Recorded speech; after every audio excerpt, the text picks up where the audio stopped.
Okay, so Flynn. Now, the story of Flynn is he lived over the road from where I lived and was often out on the street. An old boy, you can see him on the screen there now.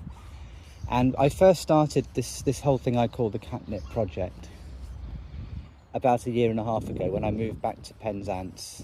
And basically the idea was just to simply ask myself, how can I reach out to cats?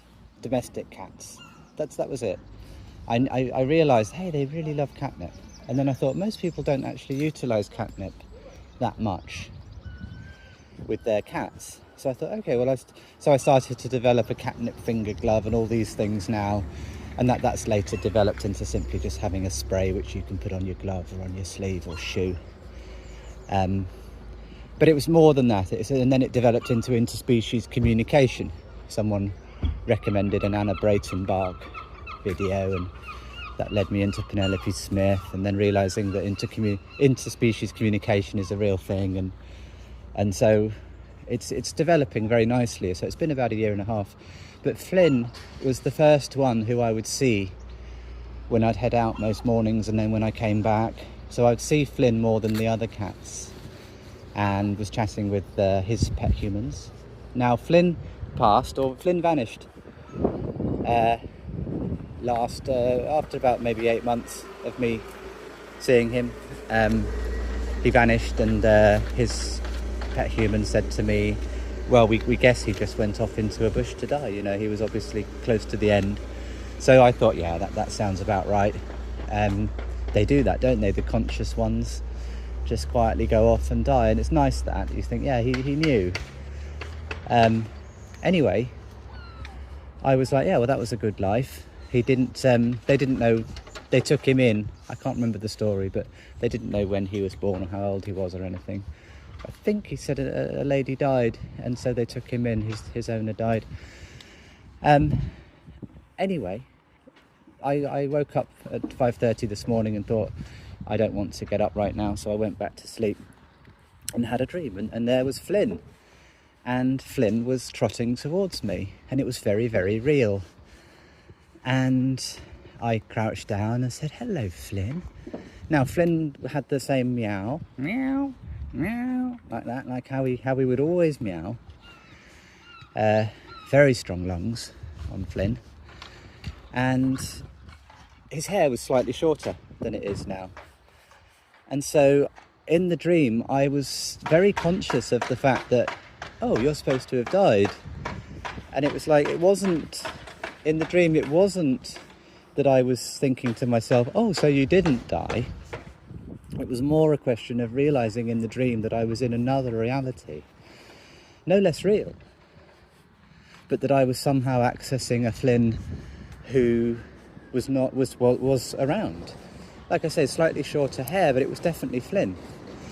And it's just got me thinking about how when we move, we seem to be moving into a different sort of reality now, as the evildoers are being shot, thank God, and we seem to be moving through a portal, and a lot of D-class is coming up, and people are learning the truth about who we really are. It's making me wonder, like, this thing about death, you know, it's not real. All the great teachers have always said it's not real. You know, this whole thing about dying, it's an illusion, the shadow of the valley of death. And it just got me wondering about beings that we've loved in the past, and whether they be human or cat or whatever, divine souls. You know, I'm wondering, like, how will it actually transpire if it's possible for us to reconnect with them? And we're going to be living perhaps what they say is a fifth dimensional reality, whatever that really means, but still physical, but a much higher frequency. And I'm just wondering, how will it pan out if we do have access to anyone we want to in the great grid? You know, immediately, like what I've learned through telepathy, is that you can contact any being anywhere if you're attuned, if you're both attuned, and it doesn't take time. You're immediately there, and the connection is real. It's not imaginary, and the information being exchanged is real. So I'm not there yet, but I feel that I'm just starting to with my cat teachers. I'm just starting to access that wonderful grid. And so this whole thing about seeing Flynn and it being very real has made me wonder, how will it actually transpire for those of us that are going through this portal, let's say in sequential time a few years from now, say. Let's say we've got these wonderful med beds and we're all 30 years younger, or whatever, however it transpires. And I was wondering, well, perhaps I'm seeing a Shay Long in my mind. Perhaps we'll be reclining and all we need to do is just lie back, close our eyes, and immediately whoever we want to connect with, as long as there's a genuine heartfelt connection, then we can access them, whether they've physically died or not. Could it be like that? Or could it be actually somehow, let's say I have a camera or a quantum camera.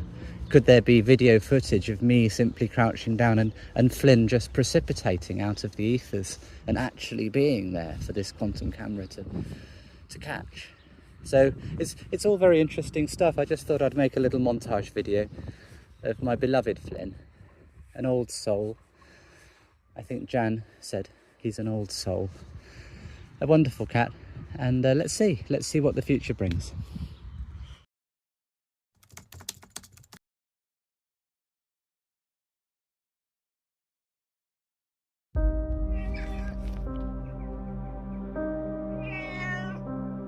Somebody wants to have a go on the finger. Hello, Flynn.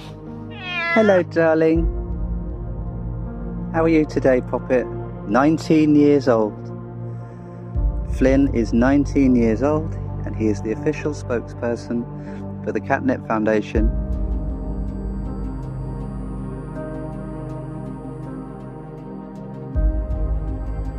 Hello, darling. Hello, Flynn. Magic sticks, look. There we are, Poppet. Have you been asleep in the sun? Hello, bunny. Hello, it's me. Hello, baby boy.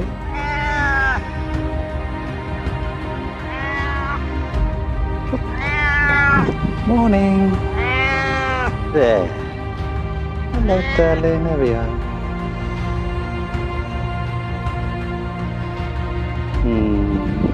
Flynn, don't we? Flynn. And they all go crazy for the camera. Meow. Hello, darling. Flynn likes his camera so. Really, Flynn?